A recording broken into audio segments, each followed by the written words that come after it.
Reading with your kids. Hola, ni hao, konnichiwa, assalamu alaikum, shalom, mahaba, ciao, bonjour, namaste, jumbo, bienvenidos. My name is Jed Lee, and this is Reading with Your Kids.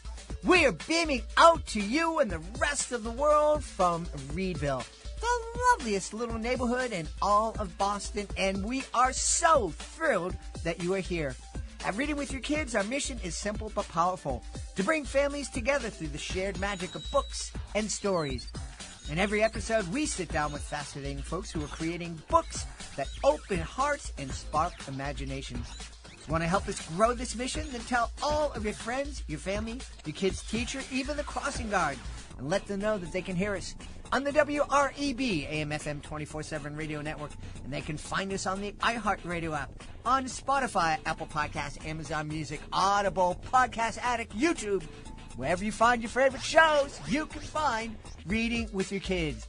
We have a really fun episode for you today. You are going to love it.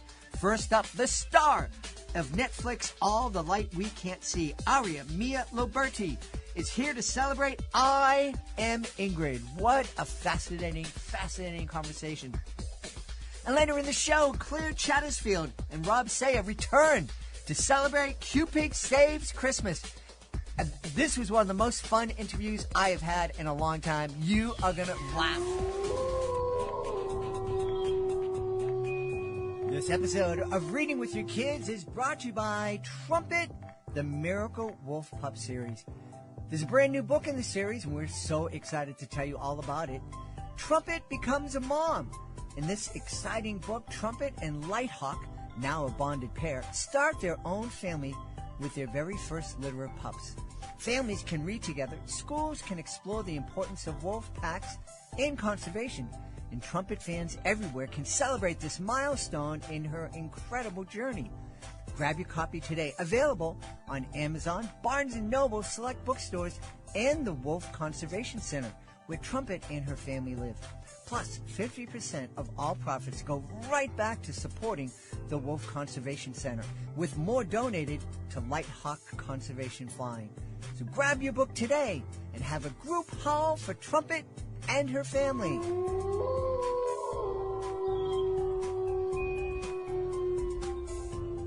This episode is brought to you by OnceUponADance.com. Take storytelling to a whole new level. With Once Upon a Dance, your child will do more than just listen. They'll move, imagine, and connect. It's a literary adventure and a performance all in one. From graceful turns to energetic leaps, each story brings an immersive experience that engages both body and mind. Whether your child enjoys unicorns, bats, zombies, or cats, Once Upon a Dance has a Dance It Out story just for them. Celebrate joyful movement and visit OnceUponADance.com or find them at your favorite social media platform. Join us right now from the beautiful state of Rhode Island. I wonder how many Dunkin' Donuts there are between me and our guest. Our guest is here today to celebrate her new picture book. It's called I Am Ingrid, The Adventures of the World's Greatest Guide Dog. Please welcome to the show, Aria Mia Loberti. Aria, how are you? Hi, thank you so much for having me. I'm so glad to be here. Delighted to have you on. Tell us about Ingrid. Oh, it's just it's an exciting adventure. I'm so glad to be debuting this as my first book. It certainly wasn't the book I intended to be writing at this point, but it's so wonderful because it is a true story about my real dog that I received about 8 years ago now from a wonderful organization called Guide Dogs for the Blind.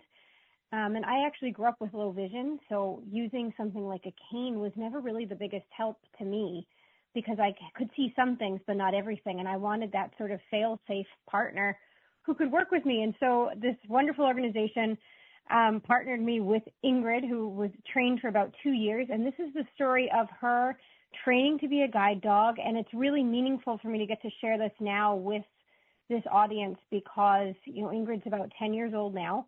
We've been together, like I said, for 8 years.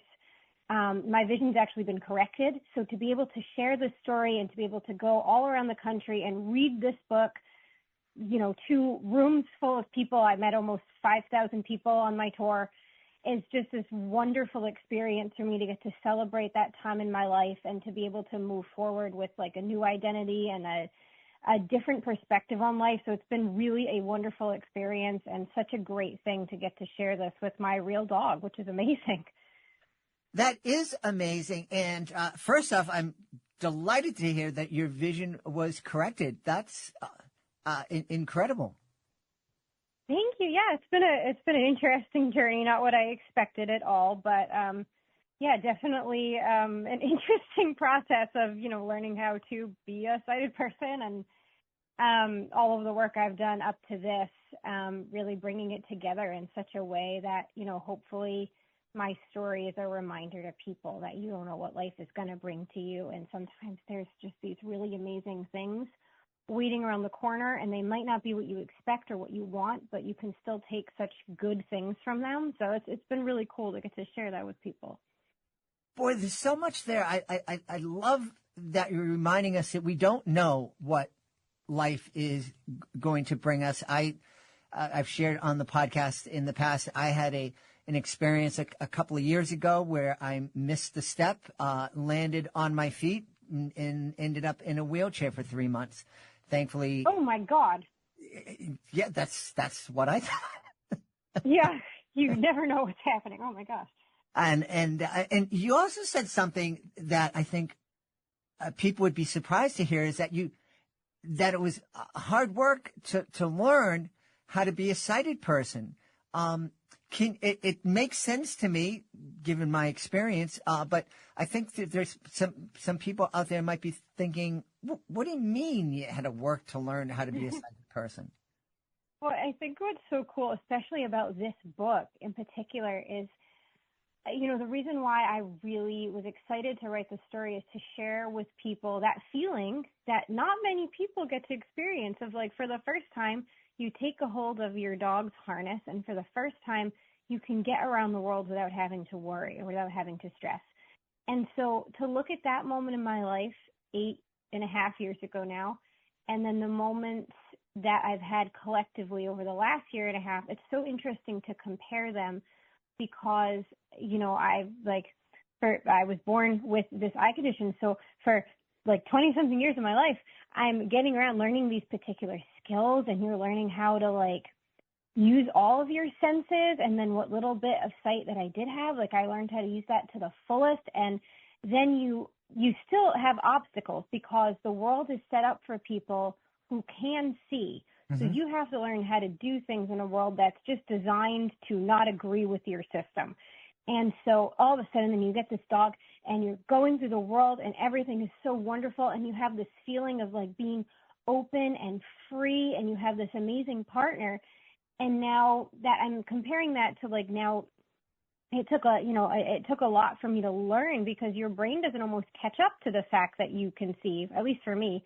I mean, different people will have different experiences, but understanding that and working with my therapist and my eye doctor and just getting used to things has been really difficult. But those steps are very similar to the first steps I took with a guide dog, but in a different way. So being able to look back on this story and share, there's a beautiful spread in this book of me going down a city street, and I'm leaping, and Ingrid, my dog, is in front of me, and I just look so joyful. And then being able to find that joy in other ways in my life over the last year has been interesting, but there's also been a real grieving process, because this way that I saw the world before was so beautiful and profound, and now I've had to let it go. And the good thing about this story too, and about this dog, is because we can still be a partnership. She's still my dog, and now I get to just share this amazing story with people. So I've been very grateful for that opportunity. That's incredible. Tell me, does Ingrid know that you're sighted? And, did you sense any kind of change in your relationship? No, it's so funny too, because I think she has no idea what's going on. But our other dog, who was actually a guide dog reject, but don't tell her, our other dog is very aware of what's going on. She used to kind of block me every time. We have a lot of stairs in our house, and every time we'd go to the stairs, she would block me. And I'm like, well, that's the school dropout, but Ingrid has no clue. And I mean, I started writing the book the precise week, in fact, that I got the contacts, which were the tool and the updated technology that allowed my vision to improve. So literally the moment I started working on this book was the moment things started to change. And I'm like, what would the story be if I had to sit down and write it now? Because I end it when I get the dog. And I'm like, would I have ended it in a different spot? But I don't know, because she doesn't know what's going on. That's so cool. I'm fascinated by the things that we can train our animals to do, especially our dogs. You know, to be able to, help a person with vision issues navigate the world. There's another author who's been on the show that I actually met in real life, who has a dog that can sense when she is going to have a seizure.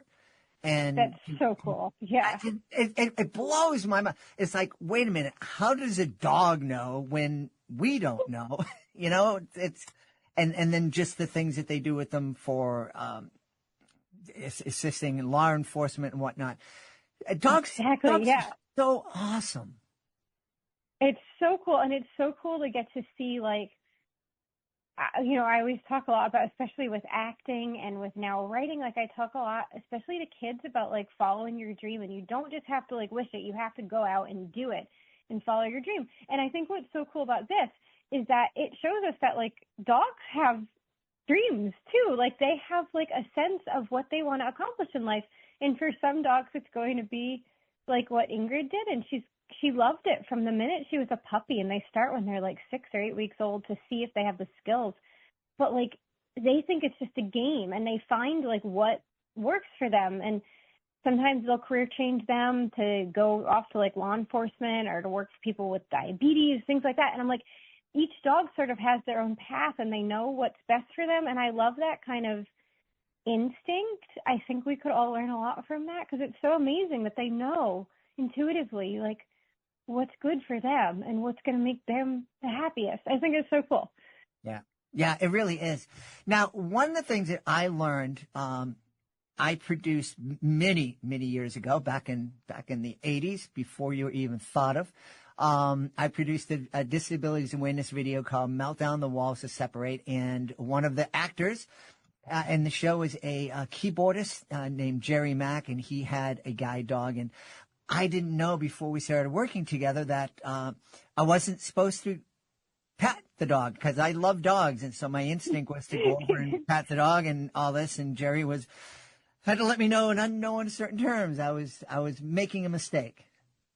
Oh, no. Yeah, it's very true. It's one of those things that I think if you're not sort of in on it, you don't know, because you're just like, oh, it's a dog, and obviously a very well-trained dog. Mm-hmm. So people are like, oh, you should, like, the petting shouldn't be a big deal because they're trained. But, like, actually, and one of the cool things getting to teach kids, that I've been, like, in and out of elementary schools and stuff, is getting to teach kids, like, when her harness is on, she is working. So that means that we all have to play a part in our community to make sure that, like, the environment is safe, meaning that we're not petting them, we're not offering them food or like crouching down in front of them.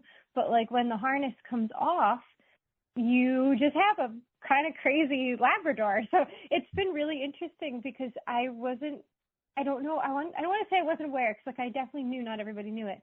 But going into the schools and also seeing like the adults don't know that, and the kids, in a lot of cases, the kids already know. So that's been really funny.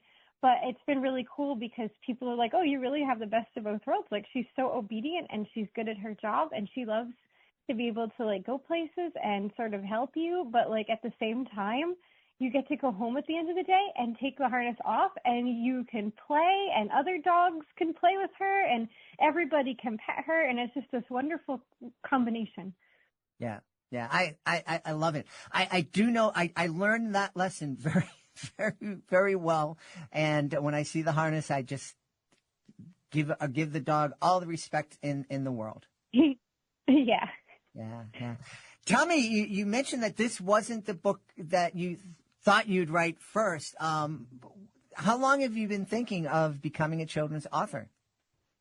So I've actually always wanted to write for kids, but I always saw myself doing middle grade and YA. So I have been writing since I think I was like 3 or 4. I don't know. Like writing little books and giving them to my parents for Christmas and stuff. And so I always knew that like that was something I wanted to do. And a lot of people are like, oh, you must have started writing after you started acting, which was only like 2-3 years ago. But in fact, I had written an entire book during COVID, and that was sort of the book that I was going out. I was actually querying to agents at the time that I got randomly cast to do a Netflix miniseries. I had never acted before. So like all this stuff sort of came together. And what's really interesting is like now I've found like that I really love acting, and I've been able to, enjoy it for the last 2 years or so and start that as my career. But it all sort of started with the writing, because without that dream and working towards that, I wouldn't have been in a very creative career path. So I always envisioned myself writing for middle grade and for YA. I have a couple of manuscripts that I'm so excited about that will hopefully be what comes next. But this opportunity just sort of fell into my lap, much like the acting almost. And it is really interesting because if you think about a guide dog and all of the things they learn and that sense of joy and following your dream that we talked about, it's a perfect kids book. And so I was like, well, of course, okay, maybe this is where I should start. And I didn't see myself as a children's book author at all because I don't know, I never really thought about it. And so being able to do that and then really reach kids at a very young age and also encourage parents to read to their kids and be a part of that story and that education with their kids has been really wonderful. And it's been a really nice introduction to becoming an author and to learning how to juggle both being an actress and being an author at the same time, and getting to share the story with people of all ages is very different, I think, from any other experience that hopefully I'll have in the future starting to write for older audiences. And I just think that's so special because I do a lot of literacy advocacy. So to see so many parents and teachers and just adults in kids' lives taking charge and sharing stories with them has been very gratifying. That's fantastic. And I love that you're encouraging families to read together. That's so very important because it can be the catalyst for so many wonderful conversations. What kind of conversations do you envision families being able to have as they're experiencing all the fun that they'll find in I Am Ingrid? I like that this book is interesting in a few ways. So one of my favorite things about writing for really young kids is that you get to introduce them to like mechanisms and tropes and ideas that will come up in books that hopefully, if you're making like a lifelong reader, they'll come up in the future. So like Ingrid, for instance, she narrates the story, and she's a very unreliable narrator. And the pictures, the illustrations, who are so wonderfully done by our artist Vivian Toe, they are telling you what's really happening. So I like that the story introduces kids to like the idea of an unreliable narrator and the idea of like question what the narrator is saying and look at the pictures and look at the words, and they're telling you 2 different things. I really like that. I also obviously really like, I mentioned this already, but like the fact that you can look at this little dog who starts out as like a tiny puppy, and she knew what she wanted to do and she just went for it. And I think that so many of us need that reminder no matter how old we are. So I hope that that's something that like adults and kids can talk about together. And then the third component, of course, is this is a part of our community that not very many people know about, but it's a really big population of people. And whether it's the spectrum of vision, so the fact that like you can have some sight, but it can't be corrected with tools like glasses, so you will need more help to get around the world, and a dog would be a good tool for you. Or you have no sight at all, which is actually a very small population of people, to be able to showcase that that is a spectrum, that there's diversity within that. And then there are people like me who start out with very low vision and eventually can gain their sight, and other people who start out fully sighted and eventually lose their vision, and like showing to kids that that is part of our world and that's something that we can celebrate together, and doing so through the lens of a guide dog and showcasing that part of our world. It's been really exciting, and one of the cool features of the book is the back matter, where there's all these FAQs. I tried to anticipate like conversations that kids and families might have together, and like, why can't you pet the dog? Or like, okay, why is Aria reading a book sometimes, but other times you can see in the illustrations that you can't see? Like trying to answer all of those questions so that a kid and a parent or an adult can have like that wonderful conversation, and they can go learn about stuff together. And so that's, I think, what's so cool about this book is you have the story, which is a true story, but it's told through the dog lens, and then you have the real tried and true like nonfiction stuff, and you get to see both of them together. You mentioned that you've had the opportunity to go around and meet kids in elementary schools and read the book for them and introduce them to the book, to Ingrid. That's something that I did for 35 years, and it is the best job in the world. But you get some great. You get some very interesting questions from kids. I'm wondering, is there any question that you didn't anticipate that stands out in your mind that you've been asked?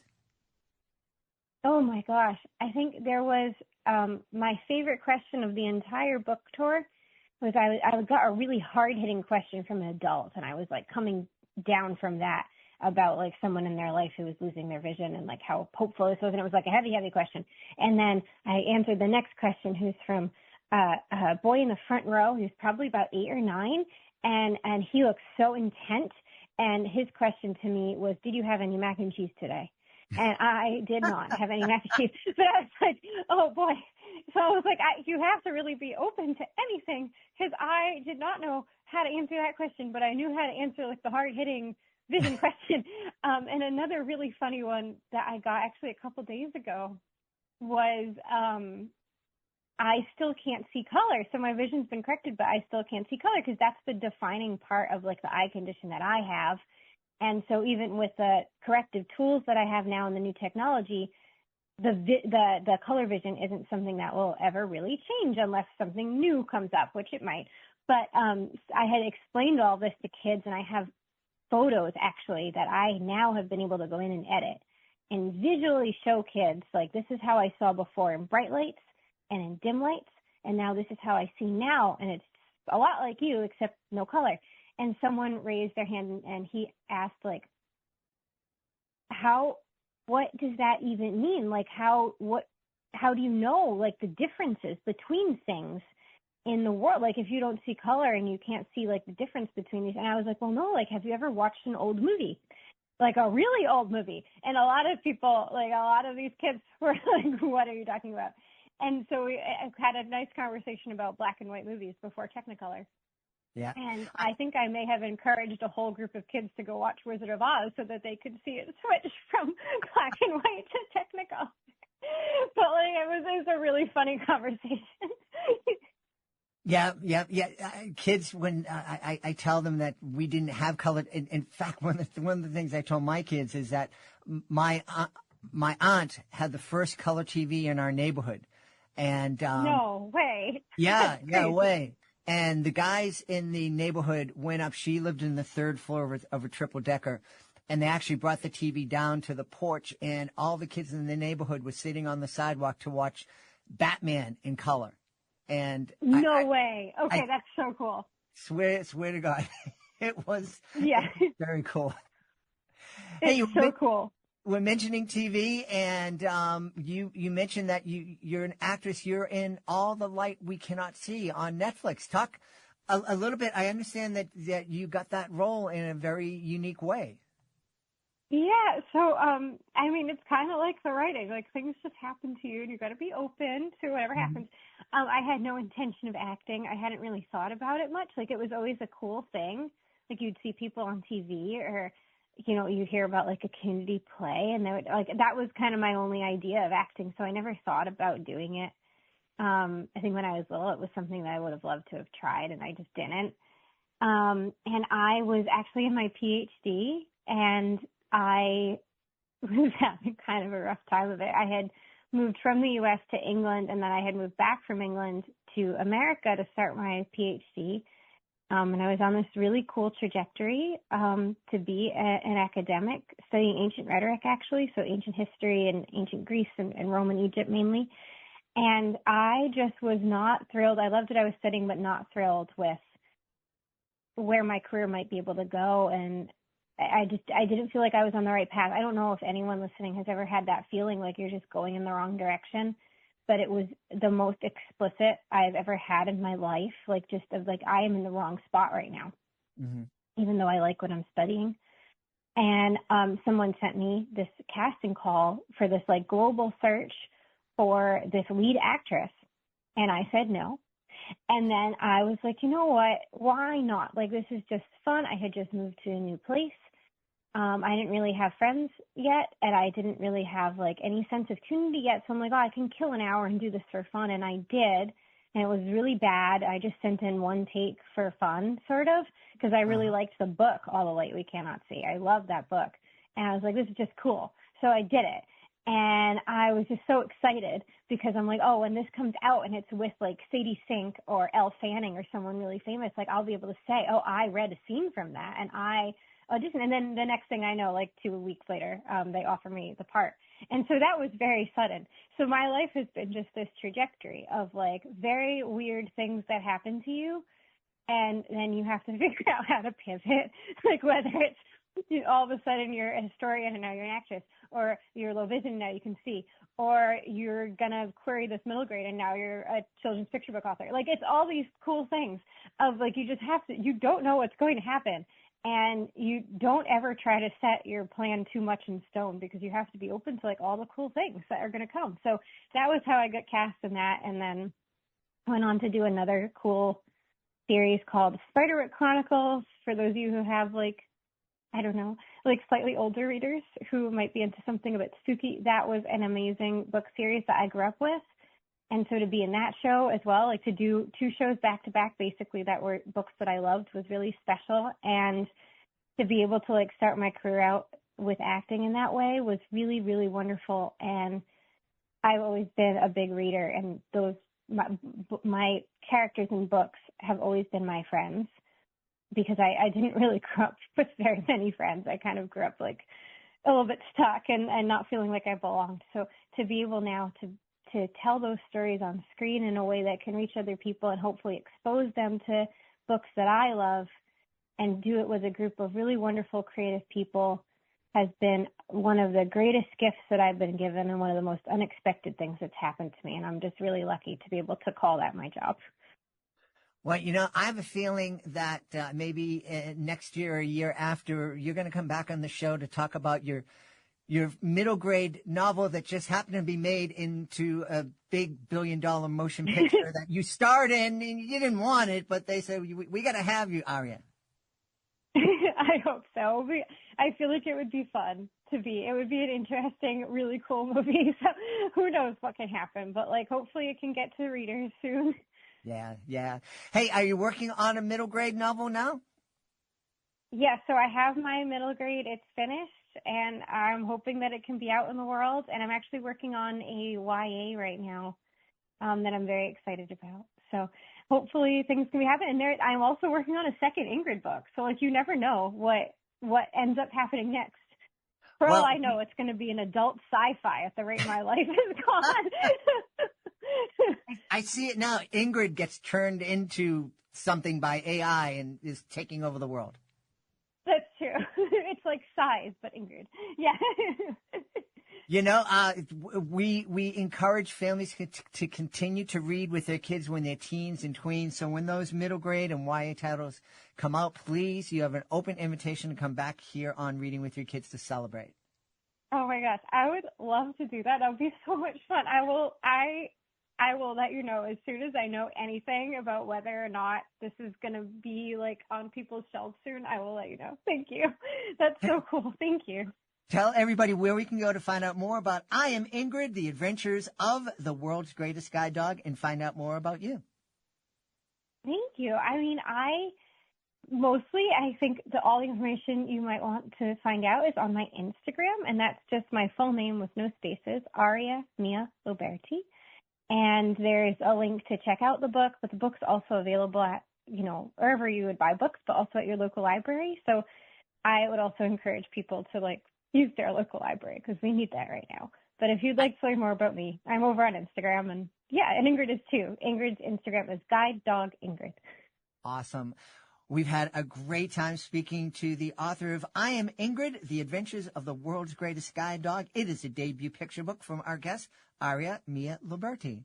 Hey, Aria, thanks so much for being on Reading with Your Kids. Thank you so much.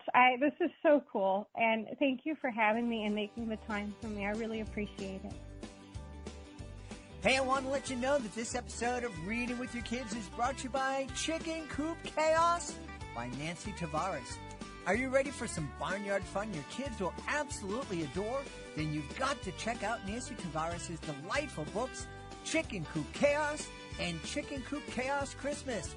In the original Chicken Coop Chaos, we meet Pearl, a hen who loves peace, order, and a tidy little hen house. But when Wendell the rooster barges in and decides he's not leaving, Pearl has to hatch a clever plan to take back her space. And let's just say things get hilariously chaotic. And just in time for the holidays, Chicken Coop Chaos Christmas brings even more laughs, heart, and festive feathered fun. These books are perfect for young readers, classrooms, and family read-aloud time. So flap on over to your favorite bookstore or online retailer and grab your copies of Chicken Coop Chaos and Chicken Coop Chaos Christmas today. Your kids will be clucking with joy. This episode of Reading with Your Kids is brought to you by Find a Tree, a beautiful picture book by Lauren Chandler McCluskey. Are you or your kids ever bored, thirsty, restless, or just looking for a little adventure? Then Lauren Chandler McCluskey's brand new picture book, Find a Tree, is a perfect place to start. This joyful, imaginative story invites kids to discover just how many magical moments can begin with one simple idea: find a tree. Whether you love music or dominoes, ice cream or caterpillars, whether you want to swing on a tire, build a fort, sit in the shade, or snack on s'mores, there's always a tree waiting to welcome you. Perfect for nature lovers, curious kids, and families who want to slow down and explore the world right outside their door. If you've ever wanted to find a tree, this is the book for you. Pick up your copy of Find a Tree and let the adventure begin. I know you're going to have a great time tonight because our guests are returning to the show to celebrate their brand new picture book. It's called Q-Pig Saves Christmas. Please welcome first the author, Claire Tattersfield. Hey, Claire, how are you? I am so good, Jed. How are you? Wonderful. Claire and I were just talking about cats and how wonderful they can be and how allergic I am to them. And yes. If anybody hears any background noise, it is cats. And also joining us, Rob Saya, the illustrator. Hey, Rob, how are you? Hi, Jed. Nice to see you again. Thank you again for having us. Delighted. Rob was telling me about taking his 17-month-old to his first Halloween party. How was that, Rob? It was a lot of fun. He was, we wanted to, I love Halloween, and I believe you should kind of represent your costume well, and it should mean something to you. So we are introducing him to music, and he's just started to dance, and he loves the song Yellow Submarine. So we made him a Yellow Submarine for the Halloween. Yeah, it was really cute. He played it well. Very cool. Very cool. My daughter lives in Salem, Massachusetts, which has become a Halloween headquarters. And it's really insane. I can't visit my daughter the entire month of October. I might be able to go up to see her on November 1st. But October, it's just, they literally encourage residents of the city to leave. They give them free fare on public transportation and there's ferries. And go to Boston. Here's free tickets for the aquarium and the zoo and the art museum. And please, just leave. There's not enough room here. That's amazing. Yeah, wow. It really is. So, Claire, tell us about Q-Pig. Remind us who this character is. Q-Pig is a bumbling lover of love who in book 1, her Valentine's Day plans were foiled by some strong weather, throwing her arrows off course. And in book 2, she does her second day of work in the year. One thing Q-Pig does, it is not work hard. And she is going to fill in for Santa when he's sick. So that's what book 2 is about. Yeah, she's delivering the Christmas presents, and she doesn't quite understand the customs. I'm sorry if you're hearing the unmistakable sounds of a cat using the litter box, because that is what it is. We'll pretend we don't hear anything and respect your cat's privacy. So, Rob, what was it like going back to illustrate this new Q-Pig adventure? It was a lot of fun. I think the holiday season is such a special time, and when Claire pitched book 2, I don't think anyone saw this coming of Q-Pig saving Christmas, and it was such a delightful surprise and so fun to kind of mash the worlds of like Christmas and Valentine's Day, and I think just I love Q-Pig in general, and I love the demeanor, and I love the message of Q-Pig, and I think it's always fun to tie that into artwork. Now, are we going to see Q-Pig leading us on the sleigh with the reindeers and the presents and everything? Oh yeah. Awesome. That's cool. What was it like, Claire, when you had this idea? Was it, we've had authors on and they tell us, oh, I get an idea, I write it down in the book and put it away and maybe it comes back. Do you have like a whole box full of Q-Pig ideas that you're considering? Yes. I have a note in my phone that is Q-Pig sequel ideas, and I think of them all the time, and so do my loved ones. And my loved ones are pretty bad at coming up with ideas when I write them down just to humor them. Someone thought of like Santa Claus. He's like a crab or something. And it's funny too, because Rob and I actually came up with a sequel idea that was not Q-Pig. He and I sat down together and came up with a sequel that was called Chris Mouse, and ended up selling the idea to our editor. And then our editor came back and said, actually, everybody really loves Q-Pig and we need another Q-Pig book as soon as possible. So that was how we ended up with another Q-Pig book. And I think originally it was also Easter, but then our publisher said, actually, we'd like it to be Christmas. And we said, what you guys say goes. Okay. You guys writing the check, do whatever you want. That must be both fun and irritating, Claire, to have family and friends come up to you and go, hey, you know what? You're a professional writer. Let me suggest what your next book should be.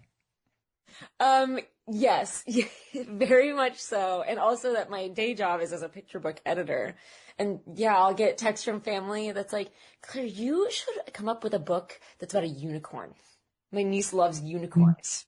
And I'm like, I think there's actually like 50,000 unicorn books out there already. Wait a minute.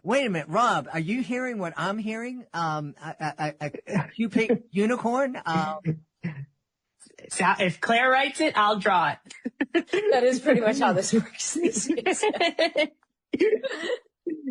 Now, Rob, I have to ask you, one of the things we've done here reading with your kids, we have a very short series of videos we call Drawing with Your Kids, and different illustrators have come on and shown us how they draw their character. And I'm always amazed because they're just drawing shapes. And I'm like, that doesn't look like a library dragon. It's a shape and it's a round thing. And it looks like the bell curve that my college professors used to use to grade our paper.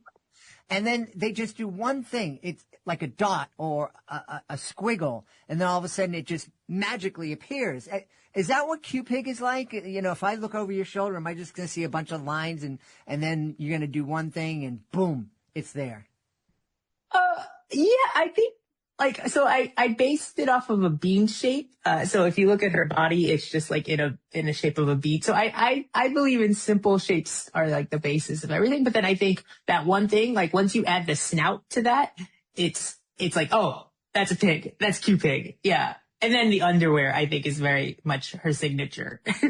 Yeah. I love it. You know, we didn't mention, we talked about Claire's cat and their urinary problems. Rob, is currently taking care of, it looks like a beautiful dog. Oh, this is I have 3 dogs. I am living a Disney movie, 3 dogs and a baby right now. But, this is my oldest dog who loves when I do video calls and decides it's the only time she's going to show affection. Loves to hop on a call. But she's 16 now. Yeah. Yeah. She's born for the stage. You got to get on Broadway. Claire, 3 dogs and a baby. I'll get going right now. Okay. I might, if everybody else is pitching ideas for you, I might as well. So one of the things we've heard, of course, here and on the podcast is that typically there's this big wall between illustrators and authors, and the editors don't let them talk it all together, and maybe they'll share a note if they feel up to it. I know you don't do anything like that as an editor, Claire, but obviously you two work together, and it seems like you enjoy each other's company. As you're creating Cupid Saves Christmas, was there any back and forth between you during that creative process? For Cupid Saves Christmas, there wasn't, because we already had the character, but we have come up with several picture books together. Yeah, we came up with Christmas together, and we have a new series starting next summer called Big Rig Pig, and I think I'm probably allowed to say that we came up with a sequel idea together that is going to happen. So yeah, so not the wall sometimes exists, but for Rob and I, no wall. We're just buddies who like to make books together. Yeah. That's great. I love it. It's, I was just so blown away the first time I heard. I've been blown away by a lot doing the podcast. First, the idea that there are thousands of kids books published every month, that is boggling into the mind. The idea that it can take 3 or 4 years from the time an editor or a publisher buys a manuscript till the time a book hits the shelves, and then there was this wall and very little communication and collaboration between authors and illustrators. Is there any, Claire, as an editor, are there any other secrets that are going to blow me away about the kids book world industry? Any other secrets? Yeah, well, if you've listened to the new Dan Brown audiobook or read it, it's a gazillion pages long. They say in this audiobook that the best coffee in Penguin Random House offices is on the 7th floor. That is not true. Not anymore. Because it sounds like, as you know, it takes years to make a book happen. It sounds like when brilliant Mr. Dan Brown sat down to write The Secret of Secrets, we were still in our old operating model in the building, which is when Random House Children's Books was on the 7th floor. They're no longer on the 7th floor, and they've standardized the coffee throughout the building. I know I'm breaking the children's industry wide open with this one, but I think people need to know that we have the same coffee available on every floor. And is it as good as it was?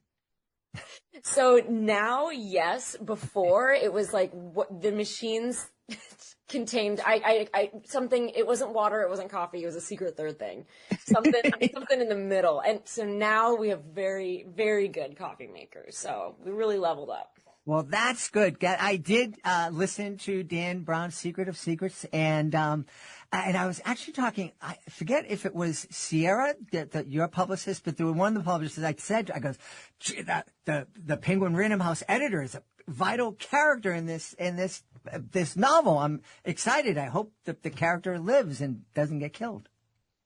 Yeah, there's a time when it's kind of touch and go for him, for Jonas Faulkner. Yeah. Yes. See, Rob, she's an editor because she's remembering the character names. I finished a book when that book.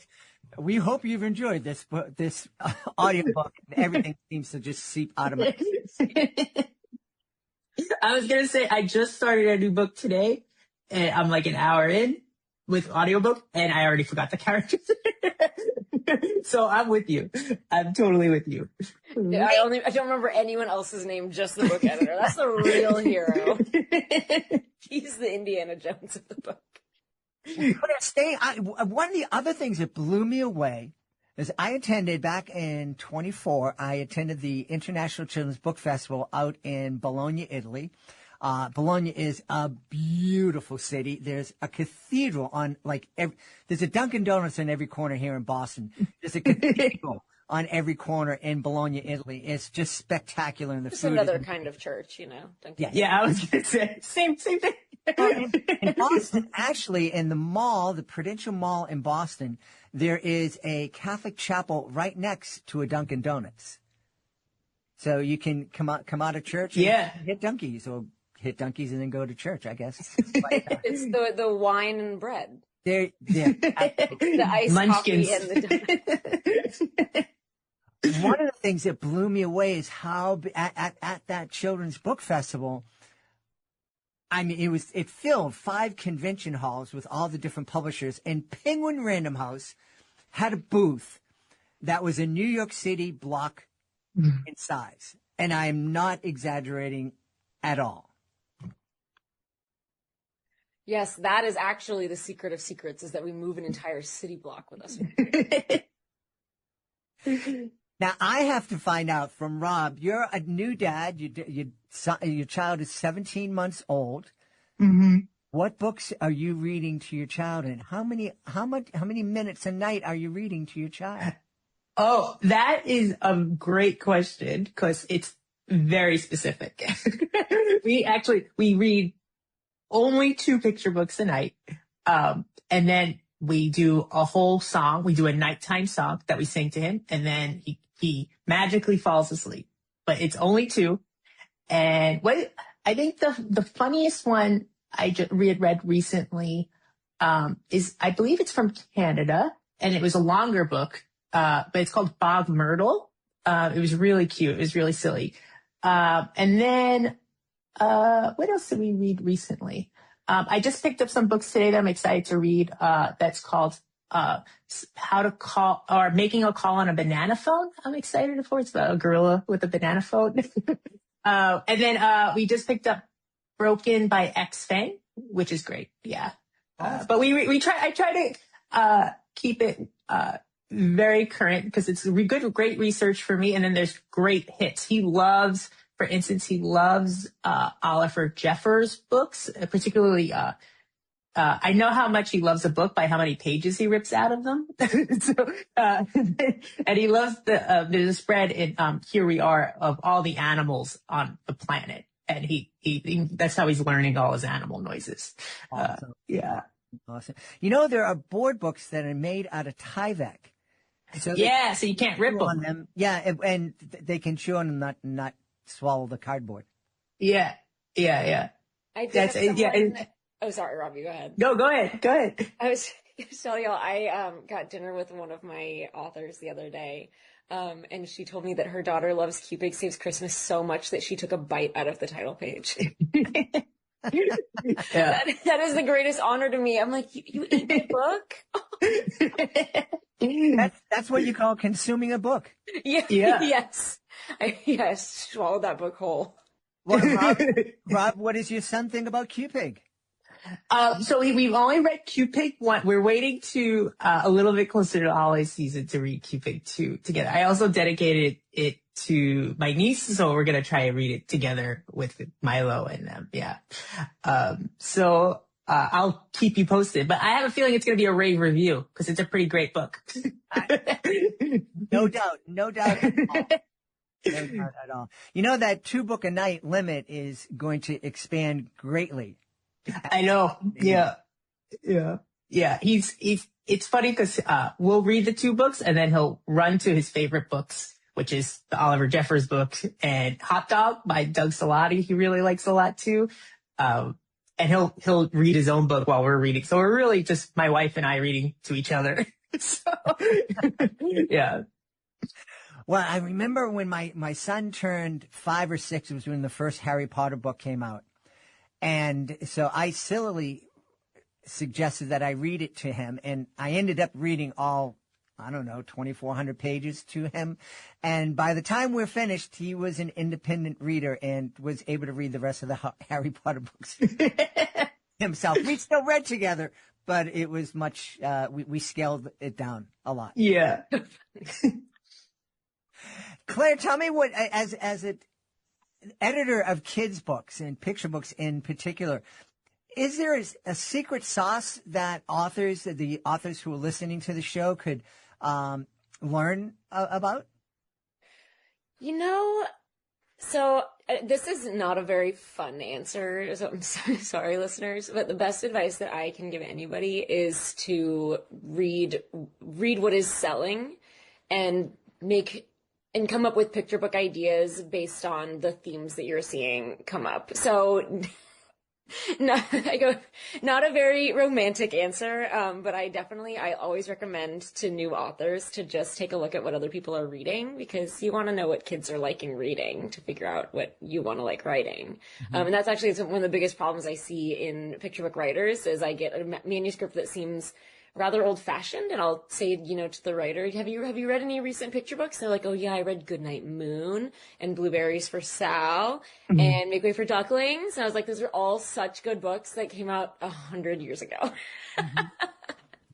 Yes, I had a copy of Make Way for Ducklings. It's a great book, but it did come out in like it was. Yeah, I'm almost 100. So yeah. And you look amazing. Thank you. It's, I don't know, stress and anger. I don't know. Tell Rob, what kind of advice might you give an aspiring illustrator? I have a couple of young women in my life who love drawing and they would love to make a living as an illustrator. What kind of advice might you give them? I would say I think the things that worked out most for me is when I really just kind of made my own distinct kind of path. I think it's easy to look at other art and be like, I want to be that person and I want to be that person. And I think ultimately you're going to be a combination of a lot of things. So I think really figuring out what makes you unique and what you like to do and invest in that and spending the most time developing that. Yeah, I love that. And as an editor, Claire, do you have any input into the art, or is that purely the art director and they tell you, go back to your office? The editors usually, it does vary imprint by imprint, but at least where I work at Viking Children's Books, the editor is very involved in the decision to pick an illustrator. And we do collaborate with the art director, but we get to help lead the search, and it's one of the most fun parts of the job is just clicking through picture book portfolios and thinking about who could bring your characters to life. It is so much fun. It is just as much fun as everyone probably thinks it is. Awesome. Well, by the time people hear this, I will have already gone. But this Sunday, I'm going to an exhibit of children's book art in Northampton, Massachusetts. And it's a big celebration, and famous folks like Mark Brown and all these different illustrators are going to be there. So, I'm looking forward to that. Is that where the Eric Carle Museum is? It's the same town as the Eric Carle Museum. Yeah. And so they do some collaboration. Nice. Yes. That's so cool. We'll have very cool. Yeah, that should be a lot of fun. Hey, it would be a lot of fun to tell everybody where they can go to find out more about Q-Pig Saves Christmas and more about both of you. Claire, why don't we start with you? Where's your website and how can folks check you out? I have been working on my website for like 3 years now. One day it will be finished, but for now you can find me on social media at Claire Tatters. And there's my cat yelling. That's yes. We'll get the toilet paper in a minute, Cat. Hold on. Rob, where can we go to find out more about you? You can visit my website at robsayart.com or on Instagram at robsayart as well. We've had a great time speaking to the author and illustrator of Q-Pig Saves Christmas. It's the brand new picture book from our guests, Claire Tattersfield and Rob Saya. Hey, my friends, thanks so much for being back on Reading with Your Kids. Thanks so much for having us. Yeah, thanks, Jed. This was a lot of fun. I don't know if you noticed, we giggled a lot.